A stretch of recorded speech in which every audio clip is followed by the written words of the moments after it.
창세기 18장 16절에서 21절입니다. 제가 봉독하겠습니다. 그 사람들이 거기서 일어나서 소돔으로 향하고 아브라함은 그들을 전송하러 함께 나가니라.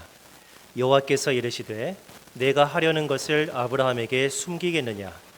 아브라함은 강대한 나라가 되고 천한 만민은 그로 말미암아 복을 받게 될 것이 아니냐. 내가 그로 그 자식과 권속에게 명하여 여호와의 도를 지켜 의와 공도를 행하게 하려고 그를 택하였나니 이는 나 여호와가 아브라함에게 대하여 말한 일을 이루려 함이니라.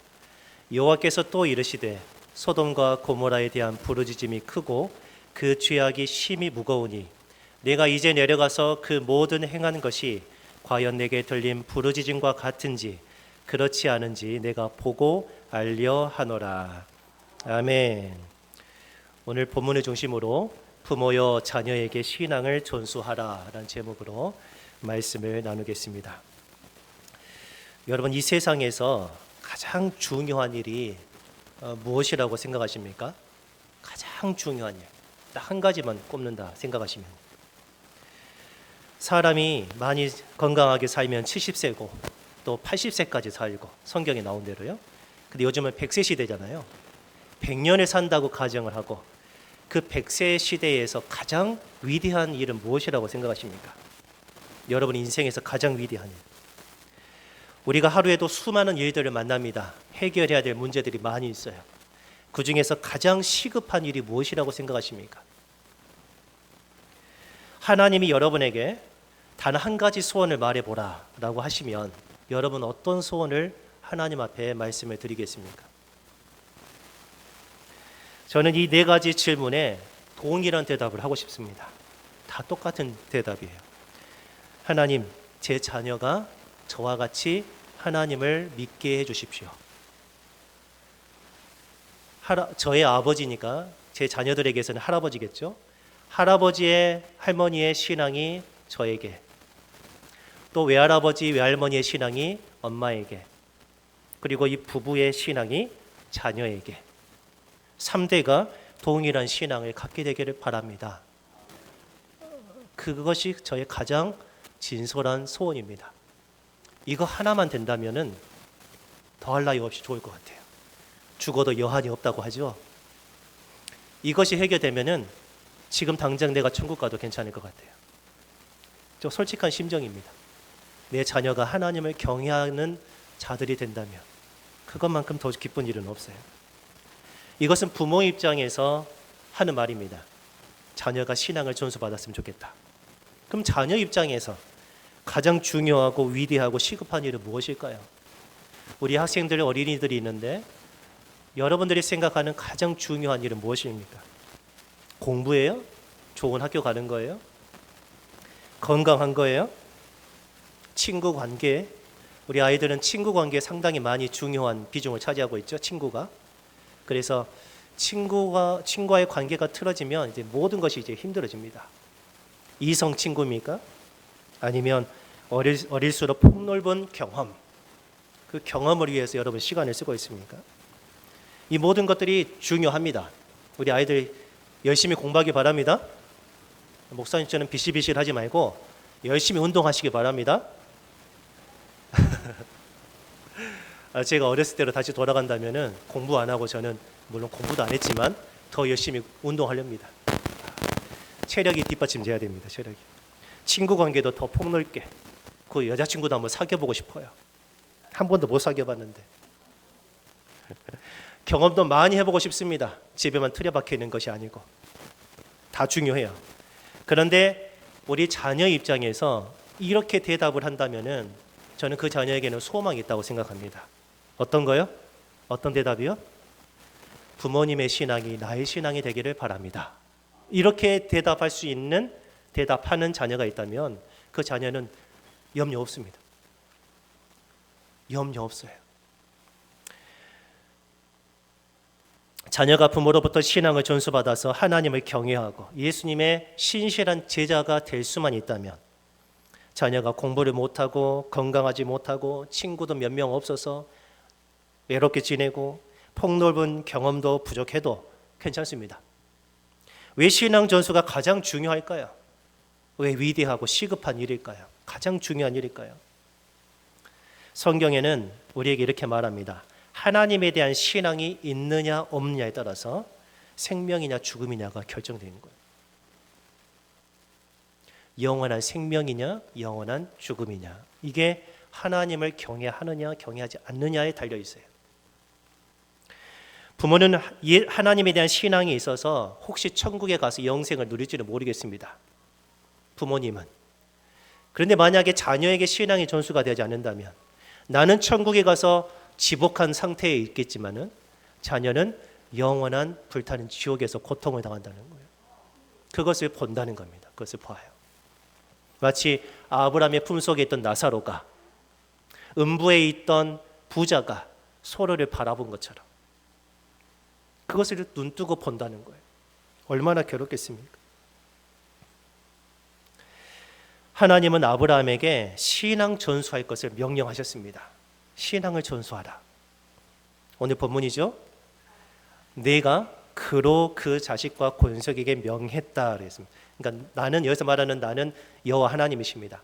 하나님이 아브라함에게 그 자식과 권속, 거기에 속한 모든 자녀들, 가족들에게 명령해가지고 가르쳐서 여호와의 도를 지켜서 하나님의 법대로 살게 만드는 자들이 되게 해서 의롭게 그리고 공의롭게 행하게 하려고 아브라함을 선택했다고 성경은 말하고 있습니다. 그러니까 지금 하나님은 아브라함에게 뭘 말하고 있는 거예요? 너의 가족에게 하나님을 경외하는 법을 가르치라 라고 지금 명령을 하고 계시는 거예요. 왜 신앙 전수를 명령하셨습니까? 그 뒤에 부분입니다.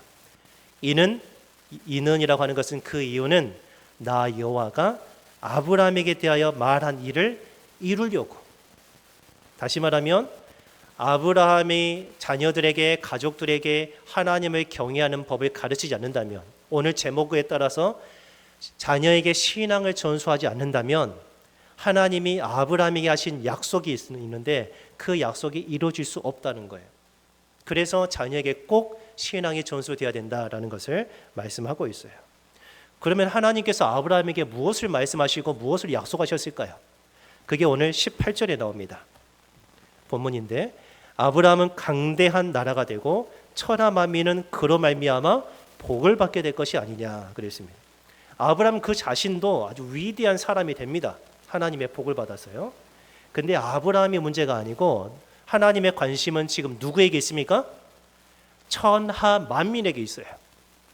아브라함이라는 한 사람을 통해서 천하 만민이 복을 받게 되는, 그것을 지금 하나님은 약속을 하셨단 말이죠. 약속을 하셨어요. 알기 쉽게 좀 풀이하면은 아브라함의 후손 중에, 아브라함이 아들을 낳고 계속 나올 거 아닙니까? 그 후손 중에 하나님의 아들 예수 그리스도께서 탄생하신다는 겁니다. 그리고 그 아브라함의 후손이 예수 그리스도를 통해서 모든 나라와 민족이 구원의 복을 받게 하겠다는 거예요. 그것을 하나님은 말씀하세요. 온 세상에 하나님의 나라가 임하게 하리라라는 약속을 누구에게 주셨다고요? 아브라함에게 주셨습니다. 아브라함, 네가 너 때문에 모든 사람이 복 받는다가 아니라 아브라함의 후손 그 한 사람을 통해서 모든 나라가 구원을 받게 될 그 날이 올 것이다라고 약속을 했단 말이에요. 아브라함에게는 이 약속이 주어졌습니다. 그래서 약속을 담고 있다라고 해서 약속의 담지자, 어려운 말로 그렇게 말합니다. 아브라함이 약속을 담지하고 있습니다. 자기 속에 갖고 있어요. 그런데 그 하나님이 아브라함에게 하신 약속이 중간에 끊어지지 않고 대를 이어서 누구에까지 이어져야 됩니까? 아브라함의 후손인 예수 그리스도까지 그 약속이 바통을 이어서 받아서 계속해서 이어져야 된다는 거예요. 약속의 담지자가 또 필요하다는 거예요. 아브라함 혼자만 잘해서 되는 게 아니란 말이에요. 근데 그 약속은 아브라함과 동일한 믿음, 아브라함이 하나님을 경외하듯이 하나님을 경외하는 후손들을 통해서 그 약속이 흘러가요. 그래서 아브라함에게도 8명의 아들이 있었습니다. 아브라함 아들 하나 아닙니까? 혹은 둘 아닙니까? 아니에요. 먼저 이스마엘이 태어나긴 했지만 그것은 이제 종의 아들이기 때문에, 그리고 사라의 아들인 이삭, 그 나중에 후처를 두어서 구두라를 통해서 6명의 아들이 태어납니다. 총 8명의 아들이지만 이 8명의 아들을 통해서 예수 그리스도가 오신 게 아니라 그 중에 한 사람 이삭을 통해서, 이삭은 에서와 야곱을 낳았습니다. 이 에서 야곱 둘을 통해서가 아니라 그 중에 한 사람인 야곱을 통해서, 야곱이 12아들을 낳았습니다. 이 12아들 전부를 통해서가 아니라 그 중에 한 사람 유다를 통해서, 유다의 수많은 후손들이 있지만은 다윗을 통해서, 다윗의 수많은 후손들이 있지만은 육신의 아버지 요셉 또는 마리아 통해서 예수 그리스도 한 사람이 태어나신다는 거예요. 그래서 아브라함과 동일한 믿음을 가진 약속의 담지자, 약속을 받을 만한 인물들이 생겨나야 된다는 거예요, 후손 중에서. 그래서 하나님은 아브라함과 동일한 믿음이 있는 후손들을 아브라함에게 지금 명령하고 있는 거예요. 그 후손들을 누가 키워라는 거죠? 아브라함, 네가 키워라는 거예요. 네가 키워라. 그렇게 명령을 내리고 있단 말이에요. 알기 쉽게 표로 말씀드리자면은, 하나님이 처음에 아브라함을 부르시고 하나님의 약속을 주셨는데, 이 약속이 어디까지 이어져야 되냐면 후손들에게까지 이어지고 마지막 예수 그리스도까지 이어져야 합니다. 근데 이게 여러분 400개조 해보셨죠? 운동회 때 바통을 들고 그 다음 주자에게 바통을 넘겨줘야 되는데 바통을 넘겨받지 못했습니다. 뛸 수 있습니까? 실격입니다. 실격. 바통을 받고 이어져야 되는데 누구에게 이 바통을 넘겨주느냐, 이 약속을 넘겨주느냐? 믿음이 있는 사람에게, 후손들이 또 믿음을 지켜서 예수 그리스도에게까지 온다는 것입니다. 이게 성경에서 말하는 하나님의 명령입니다. 명령이에요. 그래서 하나님은 아브라함에게 아들 이삭을 주시기 전에 아브라함에게 단호하게 신앙 전수를 명령하고 계시는 거예요. 아직 태어나지 않았습니다. 아들 태어나지 않았어요. 이 아들은 1년 뒤에 태어납니다. 자, 여기서 중요한 것을 다시 한번 말씀을 드립니다. 이렇게 하나님이 아브라함에게 너의 자녀에게, 너의 권속에게 명해서 여호와를 경외하게끔 해라라는 신앙 전수를 창세기 18장에서 합니다. 근데 이삭이 태어난 것은 21장이거든요. 21장. 그 사이에 창세기 19장과 20장이 껴 있어요. 그 중에서 창세기 19장은 무엇에 대한 기록이 있냐면은 그 유명한 소돔과 고모라가 하나님의 진노를 받아서 불타 멸망하는 그런 사건이 기록이 되어 있어요. 아주 중요한 거예요. 하나님은 아브라함에게 신앙 전수를 명령한 직후에 왜 그냥 바로 1년 뒤에 아들을 태어나게 하시지, 왜 그것은 21장으로 미루시고 그 사이에 창세기 19장에서 소돔과 고모라를 멸망시키셨을까 하는 거예요.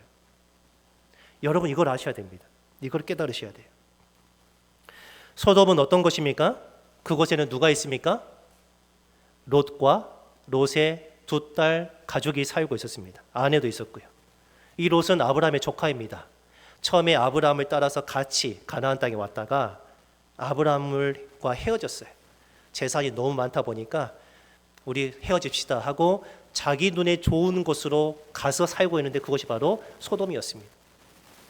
그곳에서 소돔 사람처럼 살았어요. 근데 이 소돔은 하나님 앞에서 큰 죄가 가득한 그런 곳이었습니다. 오늘 본문에서 20절에 이렇게 말하죠. 여호와께서 또 이르시되 소돔과 고모라에 대한 부르짖음이 크고 그 죄악이 심히 무거우니. 하나님이 하늘에서 보니까 거기에서 부르짖음, 불의한 그런 소리가 하늘에까지, 그리고 죄악이 너무나도 무거워요. 그래가지고 하나님이 내려오셔서 직접 보신다는 것이죠. 하나님은 두 천사를 보내가지고 그것을 멸하시는데 아브라함의 조카 롯과 그의 가족을 건져내려고 하셨습니다. 시간상 다 말씀드릴 수가 없어요. 제가 간략하게 말씀을 드립니다. 이 두 천사로부터 소돔이 멸망당할 것을 이 조카 롯이 전해 들었어요. 롯은 믿음이 있는 사람이라, 하나님을 경외하는 사람이라 자기 딸들과 결혼할 예비 사위들에게 소돔이 멸망할 사실을 알렸습니다. 하나님께서 이 성을 멸하신단다. 우리 나가자. 그랬더니 사위들이 어떻게 여겼습니까? 농담하시네 이렇게 했습니다. 아이고 우리 예비 장인어른 노망이 드셨나? 농담 지나치시네. 농담으로 여겼습니다. 그래도 계속 지체했습니다. 그래서 두 천사가 롯의 그 아내와 롯과 아내와 두 딸을 강제로 집에서 끌어냈어요. 빨리 도망하라는 거예요. 곧 있으면 여기 멸망한다는 거예요. 근데 무슨 미련이 남았든지 도망하는 길에 롯의 아내가 뒤를 쳐다봐요. 소돔의 그 화려한 문화와 그 번영이 너무나 즐거웠던 것 같아요. 그게 너무 아쉬워가지고 뒤를 돌아봤어요. 순간에 죽어버렸습니다. 그 자리에서 죽었어요. 그래서 살아남은 롯과 두 딸은 다른 곳으로 피신했는데 그곳에서 두 딸들이, 우리 어린이들은 귀를 막으시기 바랍니다. 두 딸들이 어떤 짓을 했냐면은 아버지에게 술을 마시우고 하룻밤은 큰 딸이, 그 다음 날은 두 번째 딸이 아버지와 잠자리를 가져요. 끔찍하지 않습니까? 끔찍하죠. 그 두 딸들이 어디에서 그런 것을 배웠을까요? 어디에서?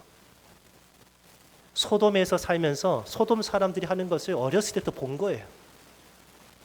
그래서 비록 태생은 아브라함의 핏줄, 아브라함과 같은 그런 가족이었지만, 믿음의 공동체 속에서 자랐겠지만, 헤어지고 나서 어렸을 때부터 소돔 사람이 하는 모든 것을 배운 거예요. 그러니까 당연한 거예요. 그 딸들에게서는. 우리가 봤을 때는 그래서는 안 되죠. 하나님이 보셨을 때는 이래서는 안 되는 것이죠. 엄격하게 그만 죄잖아요. 근데 그것을 아무렇지도 않게 그런 죄를 지어요. 여러분, 롯의 가족이 이 모양이라면 원래 소돔에서 낳고 자란 사람들은 얼마나 더 죄악 가운데 살았겠습니까? 얼마나 큰 죄인이었겠습니까? 소돔이 불타기 시작했습니다.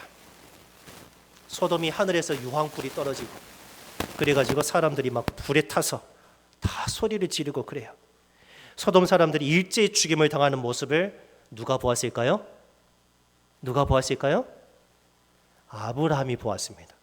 아브라함이 먼 지역에서 보니까 막 불이 타는 거예요. 불타오르는 거예요. 창세기 19장 27절에 보면은 아브라함이 그 아침에 일찍 일어나 여호와 앞에 서 있던 곳에 이르러 소돔과 고모라와 그 온 지역을 향하여 눈을 들어 연기가 옹기가마의 연기같이 치솟음을 보았더라 그랬어요. 지금 아브라함은 보고 있는 거예요. 자기 조카 롯이 살고 있던 소돔 땅이 거기서 불타오는 것을, 불타는 것을 보았어요. 아마 아브라함은 자기 조카 롯도 함께 불타고 있을 거라고 생각을 했던 것 같아요. 하룻밤 사이 일어난 일이니까요. 누가 알려줄 사람이 없잖아요. 얼마나 아브라함 마음이 가슴이 철렁 내려앉겠어요. 여기서 굉장히 중요한 그 통찰이 있어요. 보세요. 아까 하나님이 아브라함에게 신앙을 전수하라고 명령 내리신 게 몇 장이라고요? 창세기 18장. 그리고 19장에서 조카 롯이 살고 있던 소돔이 하나님의 심판에 의해서 불로 멸망하는 장면을 똑똑히 보았어요. 바로 그 하룻밤 지나서입니다. 바로입니다. 바로 다음 날이에요. 그리고 그것을 본 지 1년 후에 창세기 21장에서 이삭이 태어났어요.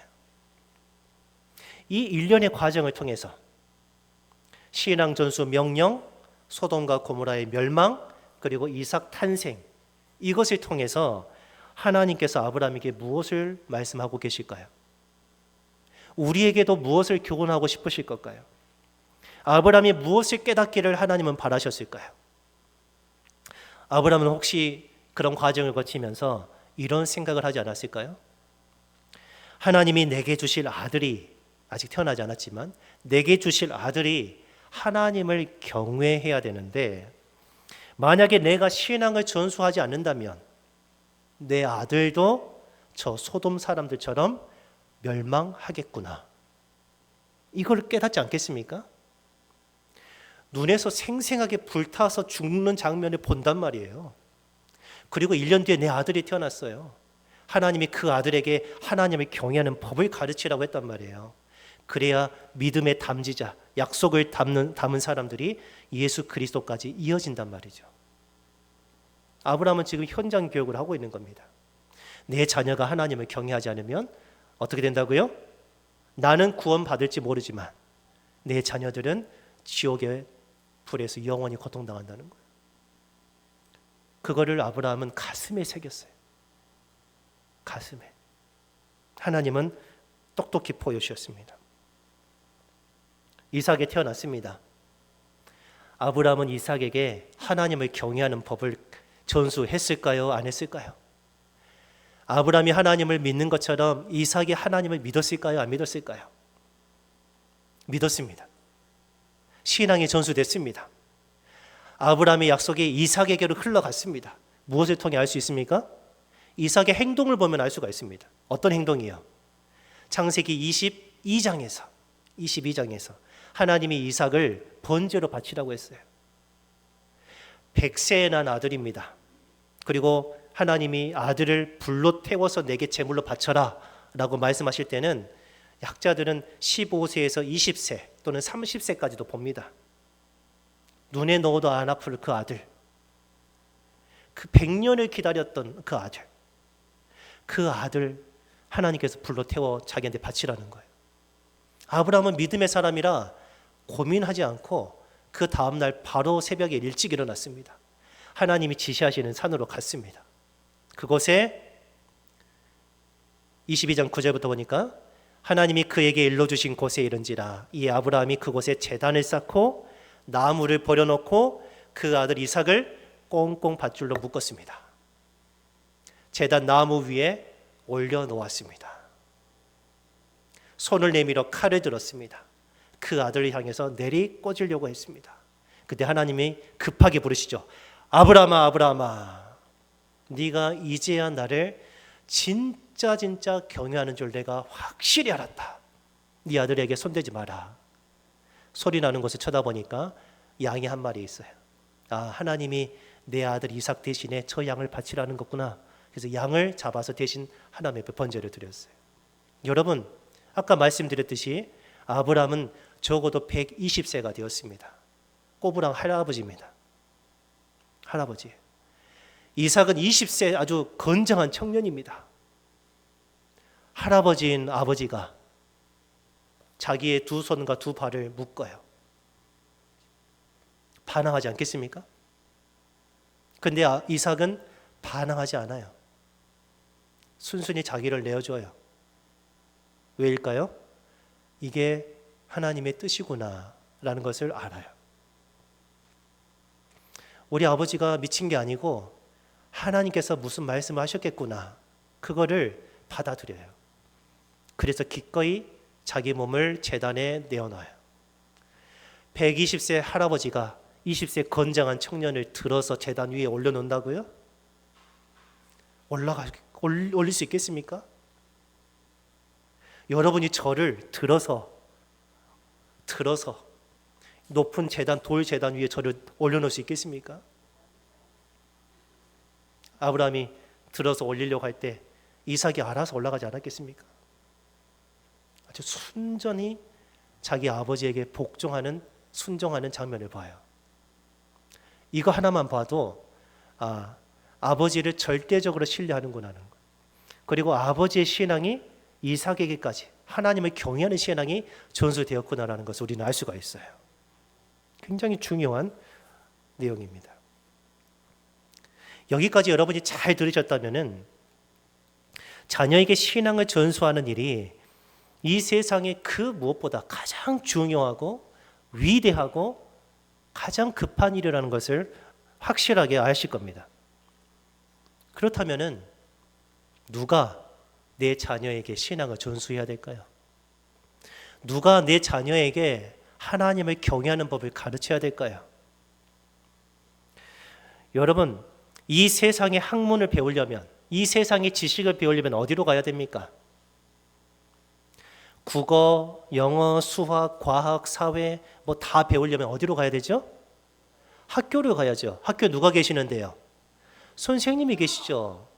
선생님의 말씀을 잘 듣고 선생님이 하라는 대로 하면 이 세상의 지식을 다 습득받아요. 습득할 수가 있어요. 혹은 더 많은 지식을 알고 싶으면 도서관에 가면 됩니다. 거기 가면 누가 있어요? 우리 책 선생님이 있습니다. 학교의 선생님보다 훨씬 뛰어난 사람들이 수천 년을 살아온 그 지식의 보고가 도서관에 있어요. 그래서 거기에서 인류의 가장 위대한 지식을 책을 통해서 다 배울 수가 있습니다.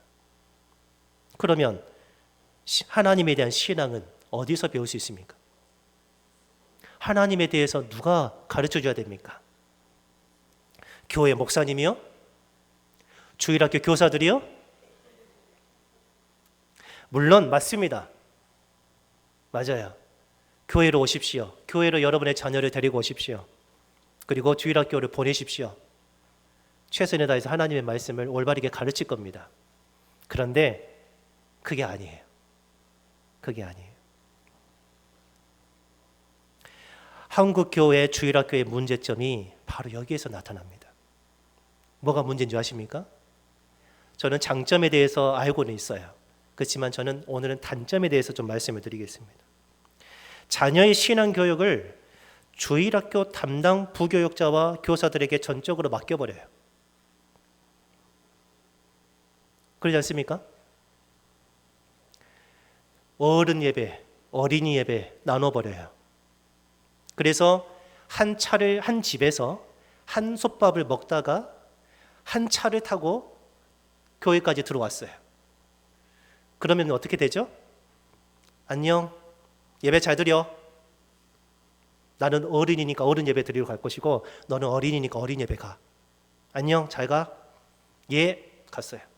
그리고 각자 흩어져 가지고 다른 말씀, 다른 분위기에서 다른 예배를 드려요. 그리고 나서 1시간 뒤에 식당에서 만납니다. 그래서 밥을 먹어요. 부모님은 묻죠. 자녀에게. 예배 잘 드렸어? 그럼 자녀는 뭐라고 하죠? 무조건 잘 드렸다고 하죠. 왜요? 잘못 드렸다고 하면 혼나니까. 용돈 깎아버리고 게임 시간 차단해버리니까. 예배를 잘 드렸는지 안 드렸는지도 모른 채 자녀가 착실하게 주일학교 나가고, 그러니까 자기 자녀가 하나님을 믿는 사람으로 착각을 합니다. 누가요? 부모가. 적어도 자녀가 어떤 모습으로 예배를 드리는지 부모가 확인해야 되지 않겠습니까? 교육자들이요. 저도 부교육자 생활을 15년을 했습니다마는 부교육자가 부모만큼 할 수가 없어요. 부교육자가 담임 목사만큼 할 수가 없어요. 저는 어릴수록 담임 목사가 주일학교를 맡아야 된다고 생각하는 사람입니다. 이제 여러분 주일학교 아이들은요 완전히 백지장입니다. 백지장. 거기에서 이렇게 새기면 이렇게 새겨져, 저렇게 새기면 저렇게 새겨져요.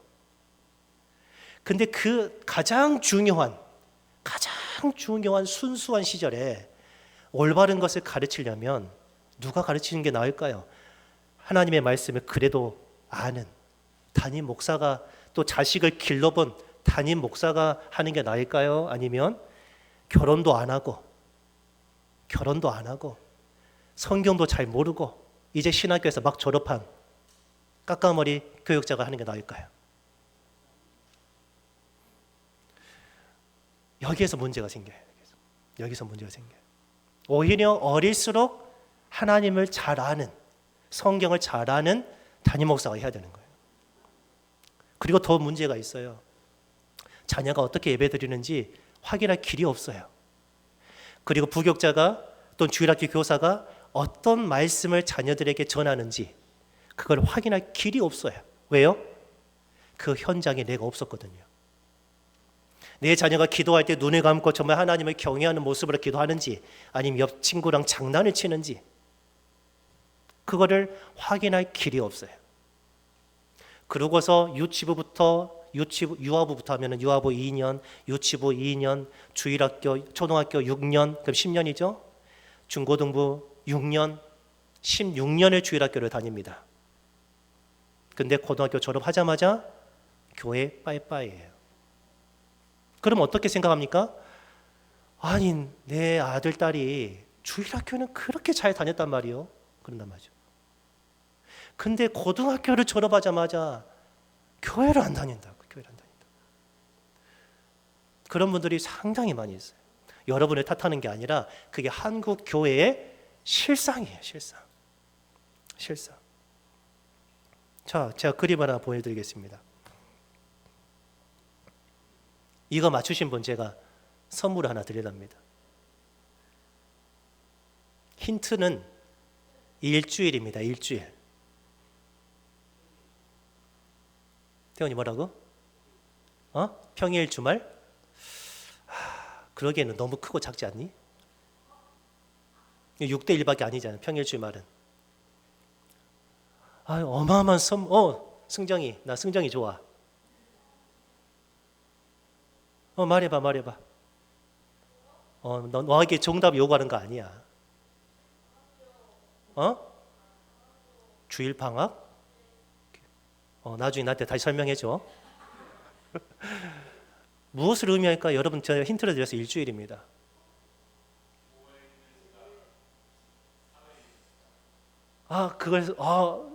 장로님 정답입니다.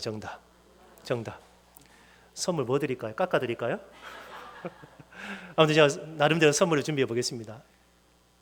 이게 뭐냐면 일주일에 몇 시간인 줄 아십니까? 168시간입니다. 근데 168시간 중에 교회 밖에서 167시간이고 교회에서는 고작 1시간이에요. 물론 167시간에는 잠자는 시간도 있고 밥 먹는 시간도 있고 학교 가는 시간도 있고 학원 가는 시간도 있고 친구들과 노는 시간도 있어요. 근데 가정에서 대부분 많이 시간을 보내죠. 어릴수록 가정에서 시간을 많이 보냅니다. 그렇죠? 167시간과 일주일에 한 번 오는 1시간 예배, 어느 게 더 큽니까? 어느 게 더 커요? 이 1시간도요, 제가 어떤 교회에서 부교육자 생활을 했는데 설교를 10분 넘어가지 말합니다. 아이들 설교를 10분. 저는 원래 30분 40분이야 직성이 풀린 사람인데 시동을 걸고 끝내야 됩니다. 여러분 10분, 그 10분이에요. 그 10분 내에 이 하나님의 말씀이 이렇게 많은데, 전수해야 될 하나님의 말씀이 이렇게 많은데 무슨 말을 하고 내려와야 될까요? 그래서 저는 반항했습니다. 저는 25분씩 30분씩 했습니다. 생각을 해보십시오. 167시간의 영향과 예배 시간의 1시간, 그리고 하나님의 말씀을 배우는 10분, 15분, 그 다음에 분반 공부 고작해야 10분이에요. 그때 출석 체크도 하고 선물도 주고 달란트도 주고, 그럼 고작 진짜 하나님의 말씀을 교사가 가르치는 시간은 5분도 안 돼요. 길어야 30분이란 말이에요. 하나님 말씀을 배우는 시간. 167시간 동안에는 이 세상의 학문을 배웁니다. 가정에서 하나님의 말씀을 가르치는 걸 전무해요. 없어요. 고작 교회에 맡겨버려서 길어야 20분, 30분 하나님 말씀을 배우게 합니다. 그걸로 부모는 안심한다는 거예요. 안심. 이 거대한 문제를 다루기에는 이 설교 시간이 너무 짧아요. 이건 또 다른 거대한 주제예요.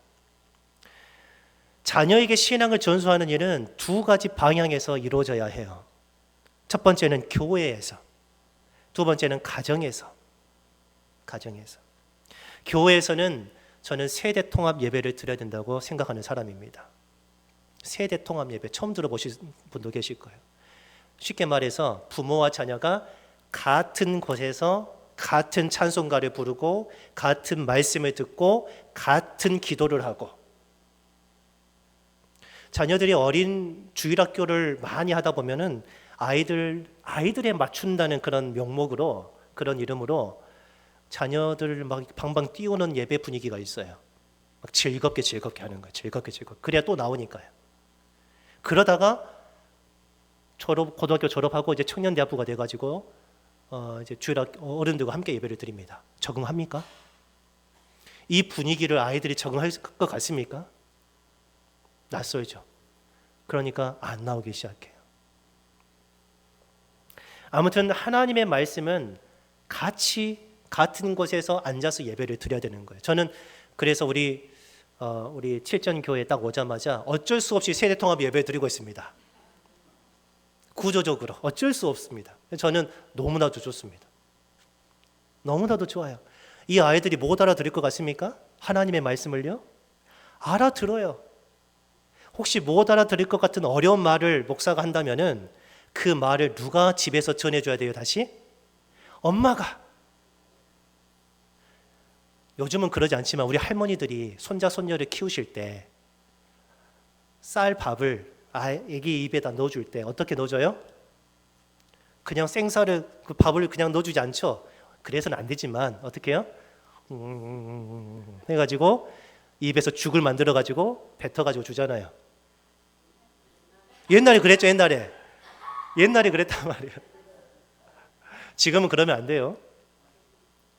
왜 이렇게 해가지고 손자 손녀에게 먹입니까? 딱딱하니까.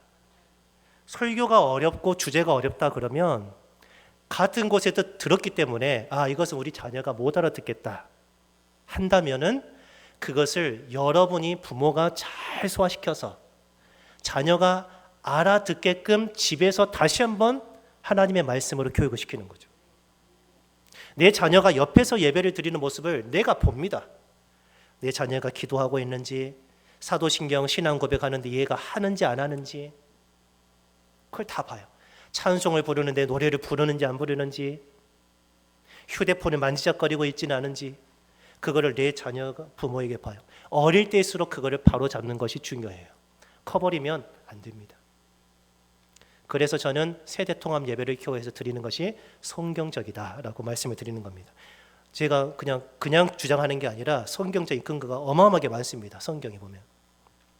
그다음 두 번째는 가정에서 부모가 신앙교육을 실시해야 됩니다.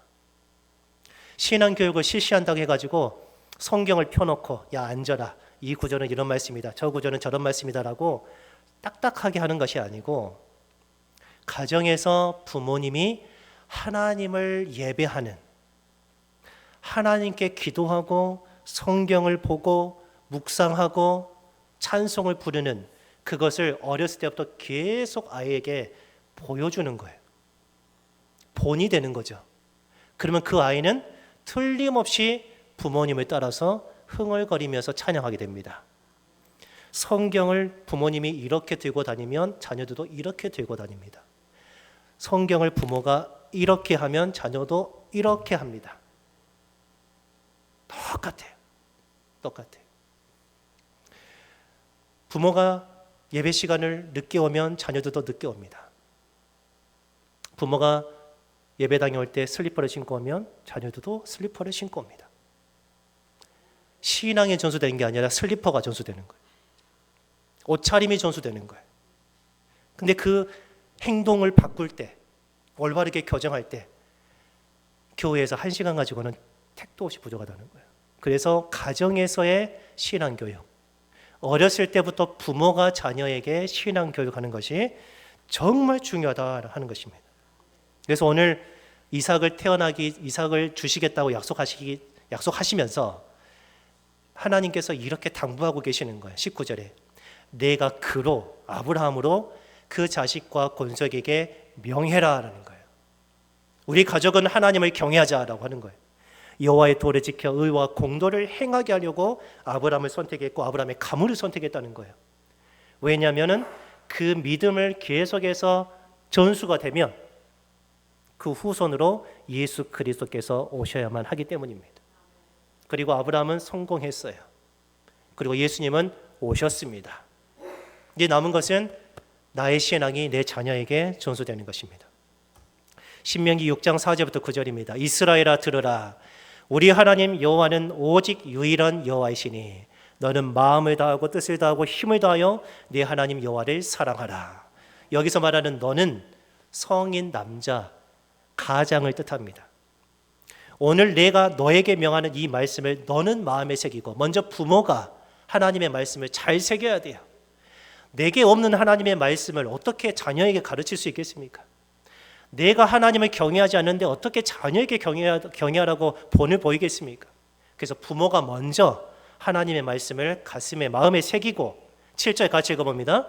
내 자녀에게 부지런히 가르치며 집에 앉았을 때든지 길을 갈 때든지 누워 있을 때든지 일어날 때든지 이 말씀을 강론할 것이며. 아멘. 사실 저도 잘 못하고 있습니다. 목사인 저도 너무 부끄럽습니다. 그렇지만 그래야 된다는 것은 알고 있고, 이래야 되는데 왜 나는 이것밖에 못할까라고 될 때는 하나님 앞에 회개하면서 내 자녀들을 축복합니다. 하나님, 내 자녀들이 하나님을 경외하게 해주십시오.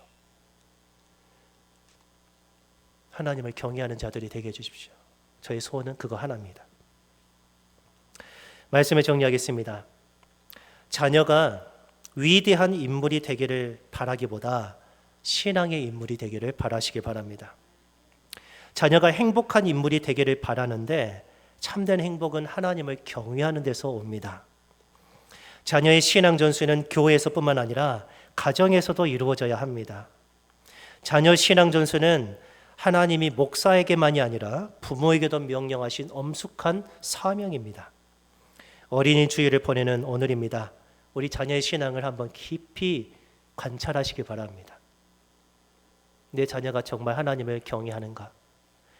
그냥 혼자 독립시켜도 혼자 사막 가운데서도 하나님을 예배하는 신앙을 갖고 있는가? 부모가 가정에서 자녀에게 성실하게 신앙을 전수하시기 바랍니다. 부모가 먼저 본이 되시기 바랍니다. 강제적으로 가르치려고 하지 마시고 인격적으로 스며들도록 가르치시기 바랍니다. 부모의 신앙이 자녀에게, 자녀의 신앙이 그들의 자녀에게, 그래서 3대가 동일한 신앙이 전수된다면 대를 이어서 영원히 복을 받는 믿음의 가정과 가문이 되는 것입니다. 그 복을 우리 칠전교회 모든 성도의 가정 가운데 하나님께서 주시기 바랍니다. 기도하겠습니다.